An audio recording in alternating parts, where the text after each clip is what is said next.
টংলাৰ চাৰণপাৰাত নিখিল বৰ্মন কছাৰী ছাত্ৰ সন্থৰ উদ্যোগত বিশেষ অভিৱৰ্তনৰ লাইখুটা স্থাপন।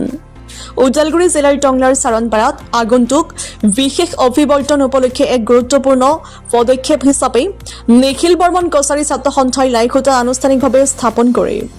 অনুষ্ঠানটো প্ৰয়াত মীনাৰাম ডেকা সোঁৱৰণী ক্ষেত্ৰত আয়োজন কৰা হয় আৰু এই লাইখুটা স্থাপন কাৰ্যসূচীৰ মাজেৰে অঞ্চলটোত উৎসৱমুখৰ পৰিৱেশৰ সৃষ্টি হয়। অহা 14 আৰু 15 মাৰ্চত দুদিনীয়া বৰ্ণাঢ্য কাৰ্যসূচীৰে অনুষ্ঠিত হ'বলগীয়া এই বিশেষ অভিৱৰ্তন নিখিল বৰ্মন কছাৰী ছাত্ৰ সন্থৰ উদ্যোগত আয়োজন কৰা হৈছে। টংলাৰ পৰা ভাস্কৰ জ্যোতি শইকীয়াৰ ৰিপৰ্ট, ডিজিটেল আছাম লাইভ। আজি আমাৰ নিখিল বৰ্মন কছাৰী ছাত্ৰ সন্থা তথা নিখিল বৰ্মন কছাৰী সাহিত্য সভা, বৰ্মন কছাৰী জাতীয় সমিতি আৰু বৰ্মন কছাৰী ঐক্য মঞ্চ, বৰ্মন কছাৰী মহিলা সমিতিৰ আমি সকলোৱে মিলি আমাৰ জাতীয় অভিৱৰ্তন এটা আমি পতাৰ কাৰণে সিদ্ধান্ত গ্ৰহণ কৰিছোঁ 14 আৰু 15 মাৰ্চ। আৰু তাৰ উপলক্ষে আজি আমি লাইখুটা স্থাপন কৰিছোঁ। আমি ওদালগুৰি জিলাৰ টংলাৰ ওচৰৰ চাৰণপাৰা গাঁৱত আমাৰ এই অনুষ্ঠানটো আমি কৰিম আৰু ইয়াতে আমি আজি লাইখুটা স্থাপন কৰিছোঁ।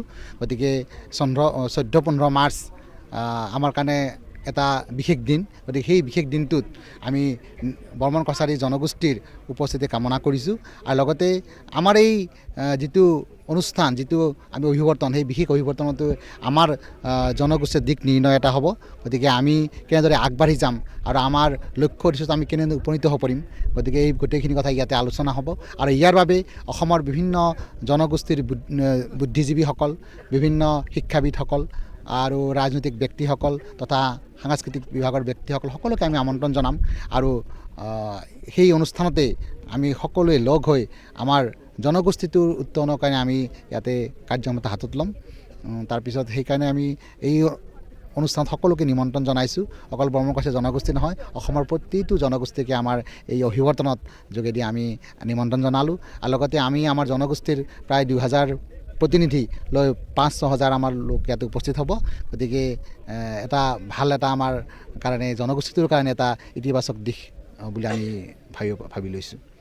আমাৰ এই ক্ষেত্ৰখন হ'ল মীনাৰাম ডেকা সমন্বয় ক্ষেত্ৰ আৰু ইয়াতে টংলা অঞ্চলৰ চাৰণপাৰা গাঁৱত আৰু 14-15 মাৰ্চ 2026। বিশেষ কৈছোঁতো আমাৰ বিভিন্ন জাতি জনগোষ্ঠীৰ আমি ব্যক্তিসকলক নিমন্ত্ৰণ কৰিম আৰু বিভিন্ন বুদ্ধিজীৱীসকল আমি আমন্ত্ৰণ জনাম, ৰাজনৈতিক ব্যক্তিসকলক আমন্ত্ৰণ জনাম আৰু আমি সাংস্কৃতিক যিসকল ব্যক্তি আছে তেওঁলোকক আমন্ত্ৰণ জনাম আৰু আমাৰ জনগোষ্ঠীটো গোটেইখিনি ব্যক্তি থাকিবই। আমাৰ নিখিল বৰ্মন কছাৰী ছাত্ৰ সন্থাৰ উদ্যোগত লগতে বৰ্মন কছাৰী সাহিত্য সভা, বৰ্মন কছাৰী জাতীয় সমিতি, বৰ্মন কছাৰী ঐক্য মঞ্চ, বৰ্মন কছাৰী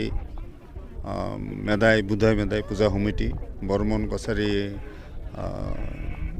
মহিলা সমিতি সকলোৱে যৌথভাৱে অধিৱেশন কৰিবলৈ আৰম্ভ কৰিছে বিশেষ অভিৱৰ্তন অহা 14 আৰু 15 মাৰ্চ। সেই উপলক্ষে আজি দিনটোত ৰাতিপুৱা ভাগত আমাৰ RCৰ যিটো কমিটিৰ অফিচ এইটো উদ্বোধন কৰিলে, আমাৰ RCৰ সভাপতি উদ্বোধন কৰিলে, সকলোৱে তাতে যোগদান কৰিলে আৰু তাৰপিছতে আমাৰ লাইখুটা আজি স্থাপন হ'ল। আজিৰ পৰা আমাৰ বিশেষ অভিৱৰ্তন আৰম্ভ হোৱা বুলি আমি ক'ব পাৰোঁ।